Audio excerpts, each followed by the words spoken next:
இப்ப 10 நாளைக்கு நான் ஒரு ஐடியா தரேன். இப்ப நக்கீரன் மூலியமா தெரிஞ்சிட்டோம். இந்த 10 நாளைக்கு உள்ளார ஒன்றும் தலை போறது இல்லை, பயப்படாதீங்க.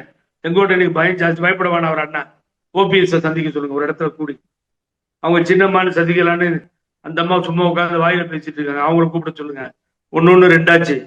அப்புறம் யார் யார் வேணுமோ புகழேந்தியில இருந்து மற்றவங்கள இருந்து கூப்பிட்டு எல்லாம் உட்காந்து பேசுவோம். பண்ருட்டி மாதிரி அட்வைசர் இருக்காங்க.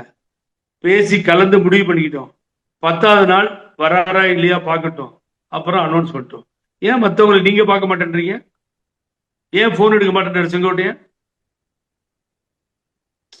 சும்மா இந்த மீடியா அரசியல் பண்றதுக்கெல்லாம் நான் ரெடியா இல்லை. ஆகவே அவரையும் பார்த்தா செங்கோட்டையான் எந்த அளவுக்கு சொல்லுவானோ அந்த அளவுக்கு புகழேந்தியன் ரோட்ல சொல்லுவாங்க. அது இன்று நான் எதிர்பார்த்ததுதான் நடந்தது. காலையில நான் போனோம்ல சொன்னேன், செங்கோட்டையே சொல்லி கேட்காதவர் செங்கோட்டையே சொல்லி கேட்கவில்லை, செங்கோட்டையன் சொல்லியே கேட்க போறாரு. ஆகவே அவர் கேட்க மாட்டார்.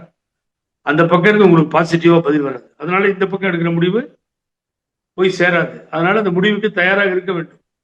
மற்ற தலைவர்களோடு இணைந்து போகிறேன்னு ஒரு வார்த்தையை விட்டார். இணைஞ்சு போகணும். ஒரு நேரத்துக்குலாம் பேசி இருக்கணும் எல்லாத்தையும். அடுத்த மீட்டிங் உங்களுக்கு எல்லா தலைவர்களோட சேர்ந்து இருக்கணும். செங்கோட்டையன் சென்னையில உட்கார்ந்துதாங்க நான் மண்டபம் போட்டு அவ்வளவு பிரஸ் மீட்டிங்கை போட்டு ஒருங்கிணைப்பு குழு ஏற்படுத்தி அதுல தாங்க பேசுறேன் நானு. அதுல தானே கூட பழனிசாமி, இந்த நம்ம அண்ணா ஒரு ஜேசிடி பிரபாரெல்லாம் இருந்தோம்.